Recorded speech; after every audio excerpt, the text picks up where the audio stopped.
आप में से कोई बोलना चाहता है? आ जाओ आ जाओ। यहाँ पे आपके हॉस्टल में क्या हालत है, थोड़ा बताइए मुझे। सर हॉस्टल की हालत बहुत खराब है, हॉस्टल की हालत बहुत दयनीय है। हम लोग बहुत बुरी स्थिति में रहते हैं सर। यहाँ की जो प्रशासन है उसके द्वारा बीच बीच में मानसिक प्रताड़ना दी जाती है हॉस्टल को खाली करवाकर। सर आपसे बहुत उम्मीद है, आपसे उम्मीद इसलिए है कि आप नेता प्रतिपक्ष है और आप हमारे देश के अगले यशस्वी प्रधानमंत्री है सर, तो आपसे बहुत उम्मीद है सर। आपके साइड से, आप सबके साइड से लोकसभा में मैं कौन सा मुद्दा उठाऊं? सर लोकसभा में सर जो दलित के साथ भेदभाव होता है और शिक्षा का सर जो बजट है दिन पर दिन घटता जा रहा है और कल्याण विभाग की जो सर बजट है वो घटती जा रही है।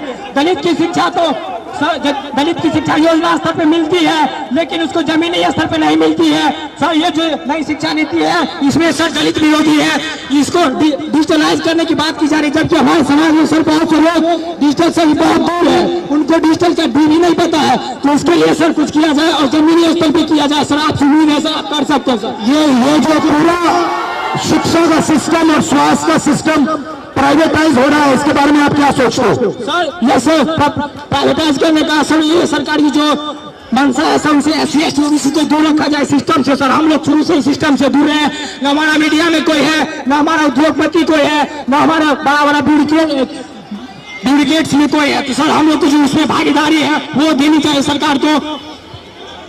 मीडिया के बारे में बताइए थोड़ा। सर जो मीडिया गोदी मीडिया है, गोदी मीडिया सर हम लोग को दिखाती नहीं है, हमारा लोग मेन स्ट्रीम मीडिया में है नहीं, तो हम लोग चाहते हैं कि हम लोग का मीडिया प्रतिनिधित्व हो।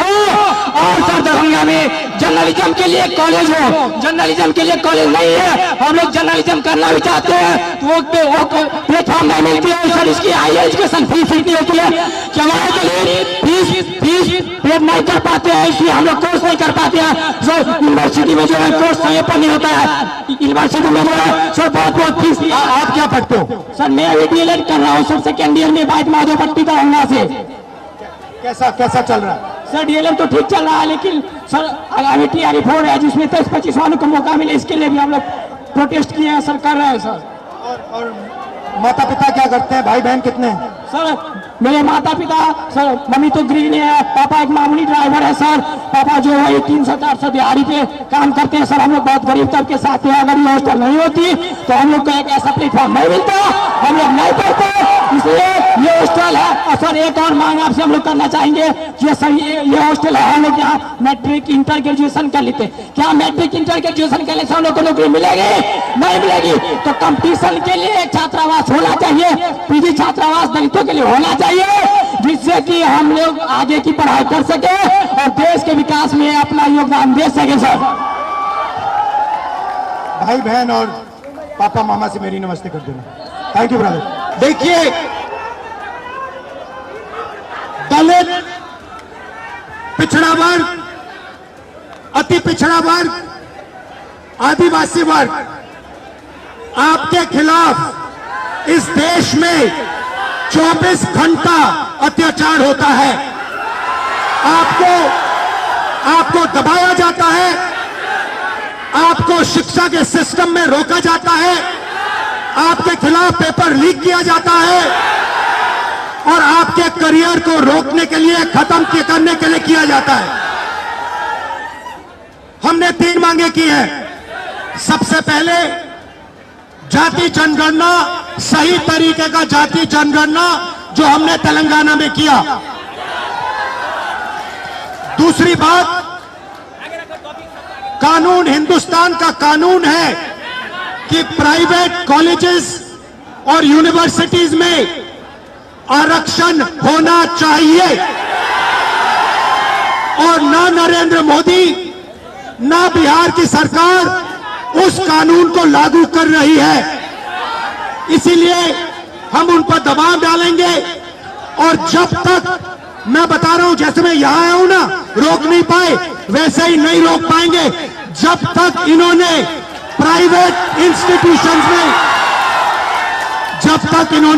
इंस्टीट्यूशंस में रिजर्वेशन नहीं किया, तब तक हम आगे बढ़ते जाएंगे, लड़ते जाएंगे। क्योंकि आप 90% हो, अपनी स्ट्रेंथ समझो। आपको भटकाकर, डराकर, दबाकर, आपके ध्यान को इधर उधर करके आपको रोका जाता है। इस देश में आपके लिए कोई जगह नहीं है। 90% के लिए इस देश में कोई रास्ता नहीं है। आप ब्यूरोक्रेसी को देखो, सीनियर ब्यूरोक्रेसी में आपके कितने लोग? जीरो। आप कॉर्पोरेट इंडिया को देखो, कॉर्पोरेट इंडिया में आपके कितने लोग? जीरो। आप हाई कोर्ट देखो, आपके कितने लोग? जीरो। आप एजुकेशन सिस्टम के मालिकों को देखो, मेडिकल सिस्टम के मालिकों को देखो, आपके लोग कितने? जीरो। मगर मनरेगा की लिस्ट निकालो, आपके लोगों से भरी हुई है। मजदूरों की लिस्ट निकालो, आपके लोगों से भरी हुई है। सारे के सारे कॉन्ट्रैक्ट्स, सारा का सारा धन 5-10% के हाथ में जाता है और आपको उल्टी सीधी बात बताकर आपके ध्यान को इधर उधर कर दिया जाता है। आपको एक साथ खड़ा होना है और 3 मांगे हैं। पहली मांग जाति जनगणना, दूसरी मांग प्राइवेट इंस्टीट्यूशंस में, प्राइवेट स्कूल्स और कॉलेजेस में रिजर्वेशन, अति पिछड़ा का, ओबीसी का, दलित का, आदिवासी का। तीसरी बात एससी एसटी सब प्लान, जो आपका पैसा है, जो आपको नहीं दिया जाता है, आपको वो दिया जाना चाहिए। ये 3 चीजें कहने में आपसे आया था। और ये बात समझिए, आप एक बात समझिए, बिहार की पुलिस ने अभी मुझे रोकने की कोशिश की, रोक नहीं पाई। पता है क्यों नहीं रोक पाई? नहीं, इसलिए नहीं रोक पाई क्योंकि आपकी शक्ति मेरे पीछे है। आपकी शक्ति मेरे पीछे है, इसीलिए कोई, दुनिया की कोई शक्ति उसको रोक नहीं सकती है। हमने कहा, हमने नरेंद्र मोदी से कहा, पार्लियामेंट में कहा, तुम्हें जाति जनगणना करना पड़ेगा। हमने उससे कहा कि तुम्हें संविधान को यहां माथे पर लगाना पड़ेगा। नरेंद्र मोदी जी ने आपके दबाव से डरकर जाति जनगणना हिंदुस्तान में घोषित किया है। आपके दबाव से डरकर उन्होंने कॉन्स्टिट्यूशन अपने माथे पर लगाया है। मगर वो लोकतंत्र के खिलाफ है, संविधान के खिलाफ है, जाति जनगणना के खिलाफ है। और जो 90% हिंदुस्तान की गरीब आबादी है, अति पिछड़ा, दलित, आदिवासी, माइनॉरिटीज, ये इन सब के खिलाफ है।